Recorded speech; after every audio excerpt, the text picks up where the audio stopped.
ये last month की report जिसने भी बना के भेजी है ना, इससे पहले बोलो करेक्ट करके भेजे। अरे तुम दोनों कहीं जा रहे हो क्या?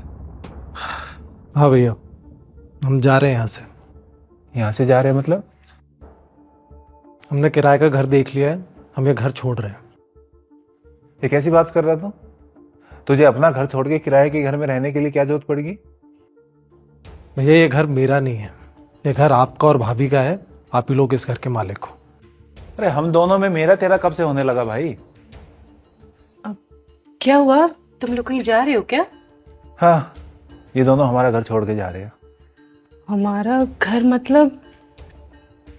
सौरभ क्या हुआ, कोई बात हुई है क्या? दीदी आप ये ड्रामे क्यों कर रही हैं? आप भी तो यही चाहती हैं ना कि हम लोग इस घर से चले जाएं। क्या बोली जा रही हो सौरभ? और मैं क्यों चाहूंगी तुम इस घर से जाओ? देखिए भाभी, हम जाते जाते बहस नहीं करना चाहते। और भैया हमारे गांव का घर मैं बेच रहा हूँ। गांव का घर बेच रहा, पर क्यों भाई? क्योंकि मुझे यहाँ पर घर लेना है, इसलिए मैं गांव का घर बेच रहा हूँ। और वैसे भी पापा ने ये घर आपके नाम किया था और गांव वाला घर और ज़मीन मेरे नाम थी। अब अगर मैं बेच रहा हूँ तो उसमें आपको कोई दिक्कत नहीं होनी चाहिए। मैं जो चाहे वो करूँ। हाँ, मुझे क्यों दिक्कत होगी भाई? अब तू समझदार हो गया है, अब तुझे पता चल गया कि क्या तेरा है क्या मेरा है। मुझे कोई दिक्कत नहीं होगी। और मैंने ना कभी नहीं सोचा था कि हम दोनों भाई ऐसी बात करेंगे, अलग होने की बात करेंगे। भैया अब ये बड़ी बड़ी बातें आप ना ही करो तो ही बेहतर है। मैं सब जानता हूँ कि सच क्या है। क्या जानता है तुम? यही कि ये घर आपका है, इस घर पर मेरा कोई अधिकार नहीं है। मैंने उस दिन सब सुन लिया था जब भाभी ने आपसे कहा था। संजू, मुझे नहीं लगता हमें इस घर पर लोन लेना चाहिए। एक ले देकर एक घर ही तो है हमारे पास। कुछ और फिगर आउट करते हैं ना पैसों के लिए। मैं तो तुम ठीक रही हो, मेरा मन भी नहीं है इस घर पे लोन लेने का। जब दुष्यंत ने मुझे बोला तो मैं उसको मना ही नहीं कर पाया। हाँ, मैं भी नहीं चाहती कि हम सालों तक लोन भरते रहें। पर यार दुष्यंत को भी तो पैसे देने हैं ना, उसका भी तो काम शुरू कराना, वो कैसे कराएंगे? अरे तो देंगे ना पैसे, पर कुछ और सोचते हैं। उस रात मैंने सब सुन लिया था। वैसे तो मैं स्वरा की कोई बात नहीं मानता, लेकिन सच तो सामने आना ही था ना।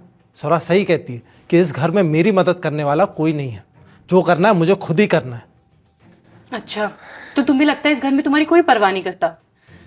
रुको तुम।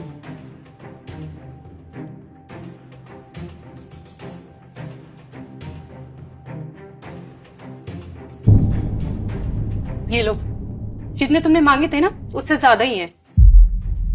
भाभी ये पैसे ये कहाँ से है? हाँ, तुमने पूरी बात तो सुनी नहीं होगी उस दिन, नहीं तो तुम्हें पता होता ये पैसे कहाँ से आए हैं। ये पैसे रिया ने अपनी ज्वेलरी बेच के लेके आई है।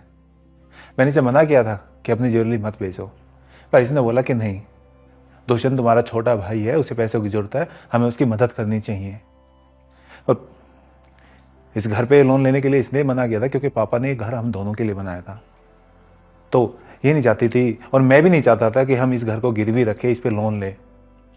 और भाई तू कह रहा है ना कि ये घर मेरे नाम है, मेरा है। इस घर के पेपर सिर्फ मेरे नाम है, लेकिन ये घर हम दोनों भाइयों का है। अगर तू कहेगा ना तो इस घर के पेपर भी मैं तेरे नाम करा दूंगा। ये घर पैसा मेरे लिए तेरे से बढ़ के कुछ भी नहीं है। मेरे लिए मेरा भाई सबसे जरूरी है। भैया भैया मुझसे बहुत बड़ी गलती हो गई, मुझे माफ कर दीजिए प्लीज। माफ कर दो, लेकिन मुझे पहले ये प्रॉमिस करके आज के बाद मेरे को कभी नहीं बोलेगा कि भाई मैं तेरे से अलग हूं। जब तक रहेंगे दोनों भाई साथ रहेंगे, एक साथ रहेंगे। नहीं भैया, आज के बाद मैं कभी अलग नहीं होऊंगा आपसे।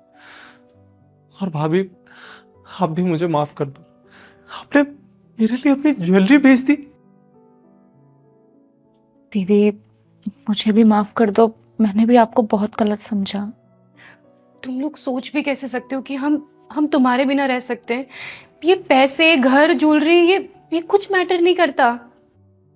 भाई ये पैसे ले, बिजनेस स्टार्ट कर, और इतना बड़ा बिजनेसमैन बोल के मैं छाती ठोक के कहूं कि ये मेरा भाई है।